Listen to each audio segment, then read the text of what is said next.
Saludos queridos amigos oyentes y apasionados de la historia del mundo hispano, de esta historia común a muchos pueblos iberoamericanos. Una historia que tratamos sin revisionismos, ni tabúes, ni miedos y sin complejos. Gracias por escuchar Hispanos sin complejos.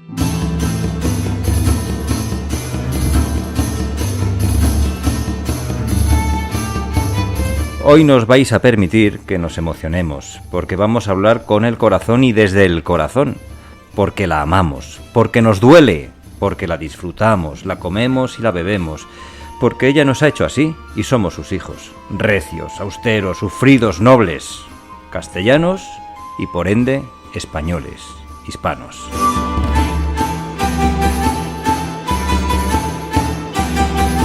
Castilla, una comarca que pasó a ser condado, condado que se hizo reino y reino que llegó a crear un imperio. Roberto Alonso, saludos, bienvenido. Hoy hablamos de nuestra Castilla, madre de España, y vamos a tener que hacer dos partes de esta historia resumida en sendos programas. Buenos días, efectivamente, así es, Raúl. Castilla, qué hermosa palabra y qué hermoso nombre. Hemos tenido el privilegio y el orgullo de haber nacido en esta santa tierra y por eso queremos tratar de ella desde el corazón, pero con la historia por delante, y será en 2 o en 3 entregas. Y hoy queremos expresar nuestra opinión a modo de editorial antes de comenzar a hablar de toda la historia de Castilla, porque recordamos a Castilla y, como decíamos antes, porque la amamos, porque la sufrimos, porque nos duele.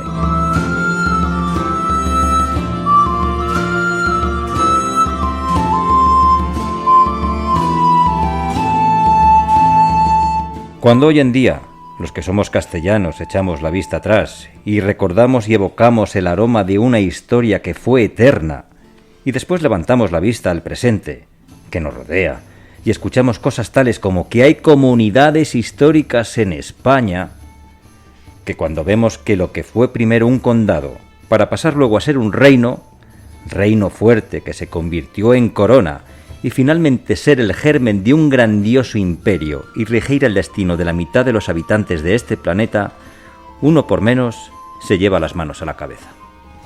Es más, si nos fijamos en nuestro idioma, el castellano, este se hizo universal en 1492 al cruzar el Océano Atlántico y pasar a ser el español. Idioma con el que tenemos que estar profundamente agradecidos porque con él nos entendemos más de 600 millones de personas que compartimos una historia, una cultura, unas tradiciones comunes, unas señas de identidad similares, costumbres, además de una misma fe. Es obvio que hoy todos no somos o no son cristianos católicos, pero sí podemos afirmar que somos de tradición y de herencia cristiana. Y volvemos la mirada al presente y observamos cómo ahora lo que era Castilla son porciones divididas, enfrentadas, donde apenas parece existir un pequeño atisbo de unión, pues se nos cae el alma a los pies.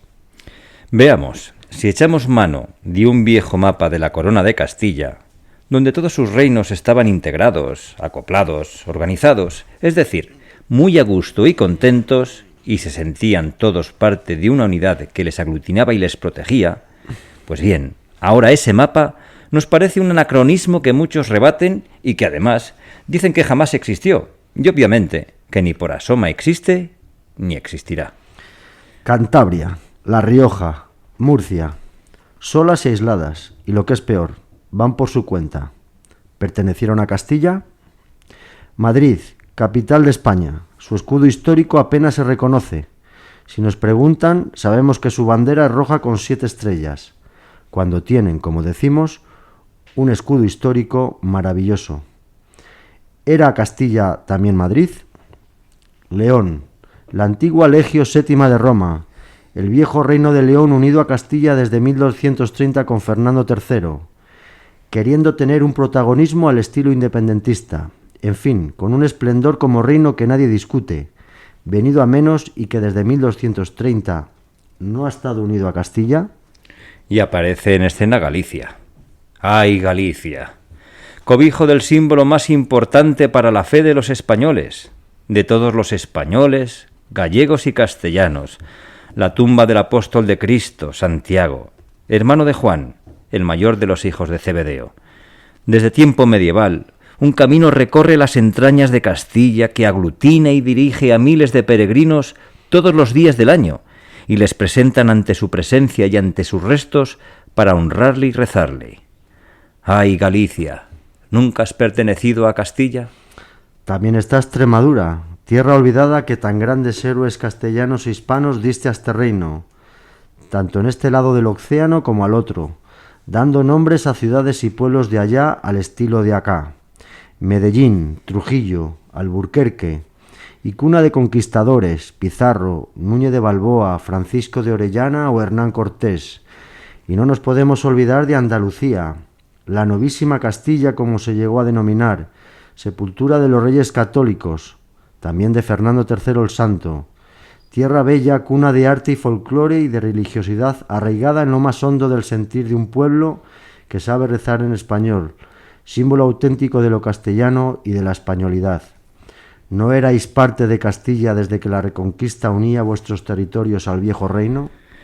Y no me olvido, no me olvido de Asturias, inicio de todo, germen de Castilla y de León, ahora Principado, y desde tiempos remotos todos los reyes de León, de Castilla y de España, ostenta con orgullo el título de príncipes de Asturias. ¿Acaso Asturias no eres más Castilla que nadie? Y tampoco nos olvidamos de la tierra vasca, señorío de Vizcaya, tierras y condados adscritos a Castillas desde tiempo inmemorial, con personajes hispanos de raza, hombres incansables de frontera con el afán siempre de buscar la gloria para Castilla y para España. Ahí recordamos a don Blas de Lezo, a don Andrés de Urdaneta o a don Juan Sebastián del Cano. En fin, cientos y miles de vascos que se sentían identificados con Castilla y lo que representaba. Y ahora tierra enfrascada en ideas que, por muy respetables que sean, no tienen fundamento alguno en nuestra historia común. Ideas decimonónicas auspiciadas bajo el paraguas de la nefasta leyenda negra que tanto daño hizo, hace y ojalá deje de hacer. Pues bien, vascos, ¿no fue esa gran tierra la que vio nacer a Castilla? ¿Qué mejor prueba de ello? Y por supuesto que tampoco nos podemos olvidar de Canarias, islas destinadas a Castilla desde tiempo inmemorial, más Ceuta y Melilla. Y cómo no, la tierra que mandó evangelizar y respetar Isabel I de Castilla, tierra hermana y querida, santa y hermosa, tierras que van desde la Tierra del Fuego y el Estrecho de Magallanes hasta las posesiones más al norte de Nueva España, en el septentrión de los Estados Unidos de América. Es decir, Hispanoamérica. Sí, Hispanoamérica, que no Latinoamérica. ¿Acaso no era todo Castilla, que luego unida a Aragón fue el germen de España? Y por último, las que llevan escrito, afortunadamente, tu nombre y tu apellido. Castilla, que ahora llaman La Mancha, antaño La Nueva. Y por último, Castilla y León, dos reinos unidos, como dijimos, desde 1230. ¿Por qué ese afán de algunos de separarnos, si son los dos viejos reinos, León y Castilla, Castilla y León? Sí, esa Castilla, la vieja, la de antaño y la de siempre. ¡Ay, Castilla! ¿Quién te ha visto y quién te ve? Te quieren desunida, sin sentimiento de pertenencia, sin sentimiento de querernos unidos en un proyecto común y de convivencia, recordando lo que fuimos para hacernos más fuertes en el futuro. Hablas con sus gentes, y muchos te expresan esto que aquí exponemos, pero otros, en altas instancias, se empeñan en desmoronar esa idea. Preguntó Marco Aurelio al general Máximo en la película Gladiator, tras terminar la conquista de Germania allá por el año 180 después de Cristo. Máximo, ¿qué es Roma?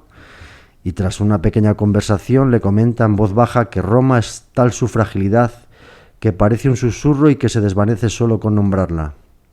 Eso mismo diría Isabel a Fernando quizás al entrar en Granada el 2 de enero de 1492. Esto es Castilla, algo muy bello pero tan frágil a la vez que temo que alguna vez se desmorone. Quizás este diálogo ficticio no se diera, pero, y es cierto, que esto le pasa a Castilla. Lo queremos permitir y hoy os cuestionamos esto mismo a todos los que os sentís castellanos. No importa si eres cántabro, vasco, manchego, extremeño, leonés, asturiano, gallego, riojano, madrileño, andaluz, murciano, canario, castellano, manchego o castellano y leonés y viejo o hispanoamericano. Castellanos, ¿qué es Castilla? Españoles, ¿qué es España? Hispanos, ¿qué es la hispanidad? Castilla, ese reino hoy olvidado.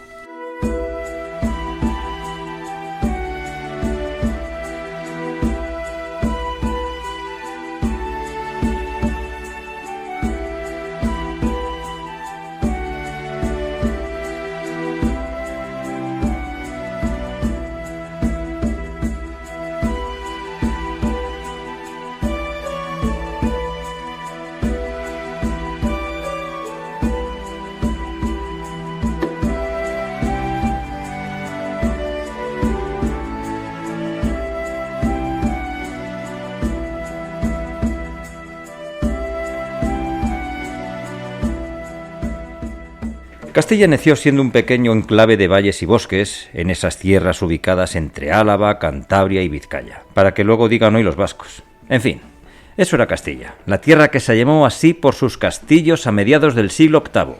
Luego, esa comarca fue repoblándose poco a poco, de valle en valle, de río en río, de montaña en montaña, pero con el peligro latente, como esa espada de Damocles, de las incursiones y racias musulmanas, de saqueo y expolio. Y 2 siglos después, Castilla se hizo realidad. A principios del siglo X, cuando el Reino de Asturias va a desaparecer como tal, pasando a ser luego Reino de León, Castilla ya era una entidad política, no independiente porque estuvo siempre ligada a la corona leonesa, pero sí con personalidad propia.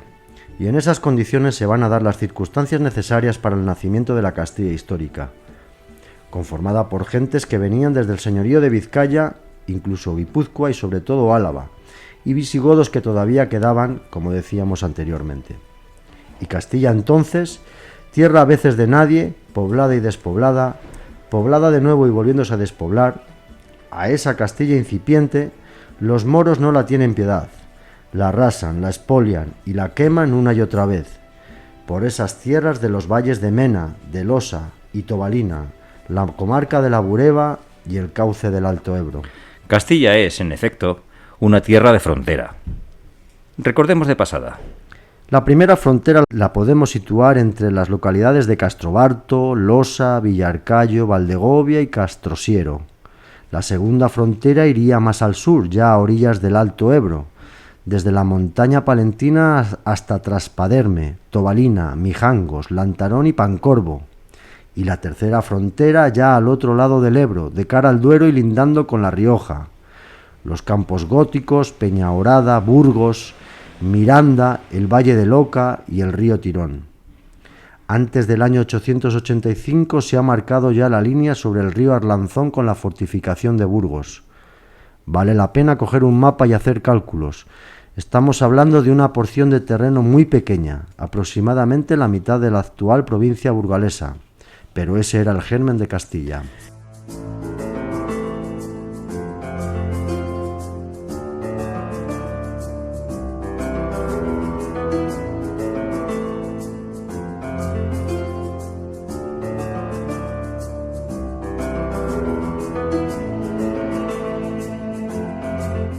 El otro aspecto, el de la composición social, va a ser muy importante para entender por qué Castilla es sinónimo de libertad, tal y como podía entenderse en aquella época. Ni los cántabros, ni los godos, ni los vascones, pues de ahí procedían las primeras gentes de Castilla, estaban habituados a una estructura social de servidumbre. Venían de unas tradiciones culturales donde la libertad personal y familiar, asentada en la propiedad, tenía un gran valor. Así pues, cuando comienzan a asentarse en tierras del solar castellano, eso cuaja fuertemente en su forma de vida. El mejor exponente es el régimen de behetría, de señorío, de comarca, es decir, la capacidad para elegir a un señor y obedecer solo a quien uno quiera, en esa tierra que es tan suya como de todos, algo único en la Europa de aquel tiempo. Todo esto conforma una personalidad singular, una identidad, y esa singularidad castellana se expresa a través de 2 personajes de leyenda, los jueces de Castilla, Nuño y Laín, a quienes la tradición atribuye el rango de primeros gobernantes autónomos de la tierra castellana. Vamos a contar algo de ello, pues nos parece muy elocuente. Hay varias fuentes legendarias sobre este asunto de los jueces de Castilla. El nacimiento de la autonomía jurídica castellana en los tiempos del rey Ramiro I, rey de Asturias entre el año 842 y 852, a mediados del siglo IX.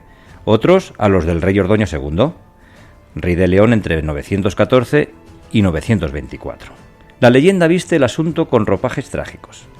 Tras una severa derrota ante los musulmanes, el rey de León culpa a los condes castellanos, pues estos no habían querido acompañarle en el combate. En consecuencia, prende a los condes y los ejecuta. Los castellanos, indignados, deciden otorgarse su propio gobierno y nombran 2 magistrados, uno civil y otro militar, a los que denominan jueces. Sí, jueces, porque su misión era la de hacer justicia y no oprimir a los castellanos ni menoscabar su libertad. Aquellos jueces primeros fueron Nuño Rasura y Laín Calvo. Nuño Rasura fue el juez de lo civil y Laín Calvo, gran guerrero de lo militar. Ambos se reunían en Fuentezapata, en la localidad burgalesa que hoy se llama Bisjueces, cerca de Villarcayo. Desde allí impartían justicia. De Nuño Rasura, nos dice la tradición, descenderá Fernán González, el primer conde independiente de Castilla. De Laín Calvo, nada menos que el Cid Campeador. No faltan piezas epigráficas que avalan la historia. En la necrópolis altomedieval de San Andrés de Cigüenza, al lado de Villarcayo, hay un epitafio que dice así: Hic yacet Nunius Rasura, Judes Castellanorum. Aquí yace Nuño Rasura, juez de los castellanos. Esta leyenda sigue circulando hoy como partida de nacimiento de Castilla, y es una leyenda hermosa, pero hay que apresurarse y a subrayar que es solo eso, leyenda. En ninguna parte consta que Nuño Rasura y Laín Calvo tuvieron existencia real y que juntos configuraran algo así como el primer tribunal castellano. Eso sí, esta leyenda, como todas, bebe sin duda de una realidad, la de la progresiva emancipación castellana. Que esa emancipación empezara por lo jurídico es algo completamente lógico. Oviedo y León estaban muy lejos de allí, las comunicaciones eran difíciles y nada más natural, por tanto, que ceder a los castellanos el privilegio de juzgarse por sí mismos. Quizá Nuño Rasura y Laín Calvo no existieron jamás, pero lo que ellos, los castellanos de entonces, querían era una comunidad de hombres libres, edificada sobre el trabajo, sobre la fe y sobre la guerra, que protegía sus derechos y se enorgullecía de ellos. Eso fue la Castilla inicial, uno de los frutos más logrados del viejo reino de Asturias y de León, pues es el mismo tronco común que nos une. Eso no lo debemos olvidar jamás.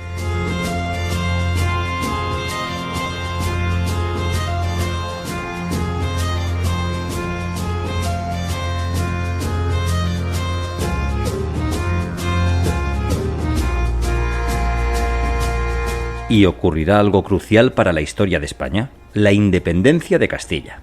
Veamos qué pasó. Pero antes de continuar con nuestra historia, debemos indicar, por puntualizar, que en el año 914 se toma como inicio, como punto de partida, del Reino de León con Ordoño II, pues traslada la capital del Reino de Oviedo a León. Esto no es más que una consecuencia de la continuidad del reino que fundó don Pelayo en Cangas de Onís, del Reino de Asturias. Esa historia luego ha estado entrelazada entre sí. El Reino de Asturias con su emblema de la Cruz de la Victoria, el Reino de León con su león en el escudo de armas y el Reino de Castilla con su escudo del castillo, forjaron y moldearon lo que luego sería la unión definitiva de ambos reinos en el año 1230 con Fernando III el Santo. A la altura del año 942 iba a pasar en España algo que determinaría toda nuestra historia posterior. El conde de Castilla, Fernán González, se declaraba en rebeldía y se levantaba contra el rey de León, Ramiro. ¿Y por qué? Si este Fernán González era la mano derecha del rey. Comencemos por el principio. Castilla. ¿Qué era entonces Castilla? Ya lo hemos mencionado anteriormente, Castilla había empezado siendo un rincón entre el sur de Cantabria, el oeste de las tierras vascas y el noroeste de Burgos, la frontera suroriental del Reino de Asturias que perteneció al Reino de León. Hacia el año 912 los cristianos cruzaron el Duero, querían agrandar su territorio y llegar a las inmediaciones del sistema central. Fue de vital importancia la victoria de los cristianos en la batalla de Simancas entre el 1 y el 6 de agosto del año 939. En esta batalla, tras sufrir los cristianos una derrota dolorosa en el 934, donde los moros atacan Osma y llegan a la misma Pamplona, Abderramán III tenía el camino libre para acampar a sus anchas por Castilla. Va a entrar desde Pamplona por La Rioja, saqueando Burgos y llegando a Medinaceli. Pero en el año 939, los cristianos, sobre todo leoneses, castellanos y navarros, se prepararon convenientemente. Abderramán había pertrechado a su ejército en Medinaceli, y los leoneses, castellanos y navarros se organizaban en la frontera natural del Duero. La batalla se dio en la localidad vallisoletana de Simancas.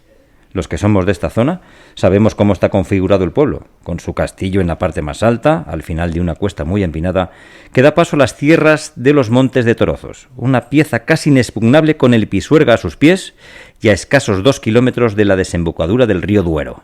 Para los sarracenos fue una derrota dolorosa. Imposible alcanzar la plaza. Huyeron abatidos, y navarros y leoneses les persiguieron para volverlos a derrotar en la Alándega, en la zona salmantina de Alba. Fue una derrota dura que permitió a los cristianos avanzar en la Reconquista. A partir de ahí quedaba un inmenso territorio para ser repoblado por los cristianos, y es que era mucho lo que quedaba por repoblar. Las actuales provincias de Salamanca, Ávila y Segovia, medio Valladolid y Burgos, y parte de Soria. El Reino de León, con el obispo Obeco a la cabeza, repueblan Salamanca y Ledesma, y también Íscar y Olmedo en Valladolid. Más al este, la repoblación la protagonizarán los condes de Castilla.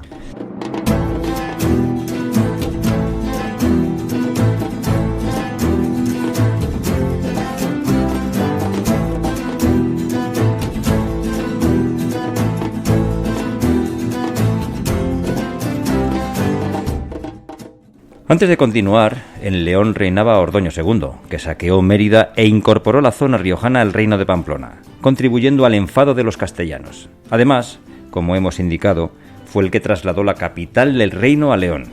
Le va a suceder Fruela, su hermano, que muere un año más tarde, produciéndose un enfrentamiento entre los descendientes de ambos reyes, consiguiendo el trono Ramiro II en el año 926. Y en ese reinado emergerá la figura castellana por excelencia, Fernán González. Y es que en Castilla aparecen familias, con un linaje noble, y que tendrán mucha influencia a la hora de tomar decisiones. Una familia, los Lara, con Gonzalo Fernández a la cabeza. Este personaje pudo ser descendiente del primer conde castellano. Otros dicen que provenía del linaje de Munio Núñez, el repoblador de Brañosera en Palencia, pero estos son solo hipótesis. El único hecho indiscutible es que Gonzalo aparece en la historia hacia el año 899 como conde de Burgos en la carta fundacional del monasterio de San Pedro de Cardeña. Gonzalo, hacia el año 909, va a ser conde de Castilla y sobre el 912 va a repoblar Aza, Clunia y San Esteban de Gormaz. Este Gonzalo desaparece de las crónicas hacia el año 915. Muerto, no lo sabemos, pero tenía dos hijos, Fernán y Ramiro, ambos muy pequeños en aquel momento. Y llega al frente del condado un nuevo personaje, Fernando Ansúrez, del linaje de los Ansúrez. Ambas familias, Laras y Ansúrez, van a tomar parte en las distintas convulsiones que vive el Reino de León después de la muerte de Ordoño II en el año 924, y van a estar enfrentadas generalmente, y esto va a hacer que haya dos Castillas diferentes. Una al norte, entre el Ebro y el Arlanzón, y otra al sur, entre el Duero y el Arlanza. La primera era territorio de los Ansúrez, la segunda de los Lara. Dos clanes irreconciliables. En el año 940, el protagonista esencial va a ser, como hemos dicho, Fernán González, conde de Castilla hasta el 970 en el que fallece. También fue conde de Álava y fundador de la dinastía condal castellana y un héroe popular de Castilla. El hijo de Gonzalo, de la familia de los Lara. Inmediatamente el rey Ramiro II le confía los territorios de Burgos, Lantarón, Cerezo y Álava, y en el año 932 ya es mencionado en los documentos como conde de Castilla. La ascensión de Fernán González es prodigiosa, pero no tiene ningún secreto. Desde el principio, Fernán es fiel escudero del rey, es su mano derecha. Ahora bien, algo empieza a torcerse después de la batalla de Simancas. Quizá Ramiro empezaba a desconfiar del poder que acumulaba Fernán, quizá. El hecho, en cualquier caso, es que después de Simancas, el reino confía la repoblación del área sur castellana a Fernán, sino a Asur Fernández, de la familia de los Ansúrez. La decisión tenía unas consecuencias políticas inmediatas. Ramiro había entregado a los Ansúrez, rival de los Lara, un área que abarcaba en línea recta norte-sur desde Peñafiel, en Valladolid, hasta Cuéllar, en Segovia, más o menos. Eso significaba literalmente ponerle un tapón a Fernán González. Le limitaba su área de expansión. Ahora, Fernán González, que había llegado hasta Sepúlveda, quedaba encajonado ante la muralla del sistema central. Y quien le hacía el tapón era precisamente un Ansúrez, rival tradicional de los Lara. ¿Cabía más agravio? Sí cabía. El rey Ramiro, para colmo, nombraba a Asur Fernández conde de Monzón. En resumen, el principal beneficiario de la batalla de Simancas no era Fernán, sino su rival. El conde de Castilla veía limitado su poder y en su lugar crecía la influencia de los Ansúrez. Parece que Fernán González vio en todo esto una afrenta insoportable, una manifestación de ingratitud por parte del rey a quien tanto había servido, y así se incubó la rebelión. Corriendo el curso del año 943, el conde de Castilla, que ya era el hombre más poderoso del reino antes de cumplir los 40 años, tomaba la decisión más grave de su vida: rebelarse al rey de León.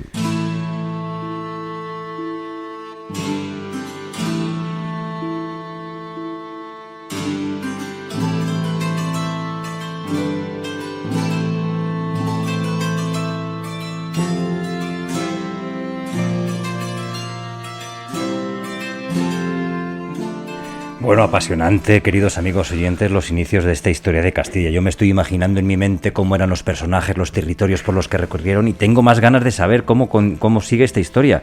Pero no queremos cansaros, queridos oyentes, y así que nos dejamos impacientes para la nueva entrega. Roberto, no sé qué te parece, ¿vale? Para que dentro de 15 días retomemos las hazañas de nuestro insigne personaje y protagonista, don Fernán González. Pues perfecto, esto es así, es mejor rumiar esto poco a poco, saborear datos, fechas, acontecimientos e hitos de nuestra historia que nos hicieron grandes, así que nada, poco a poco lo iremos descubriendo.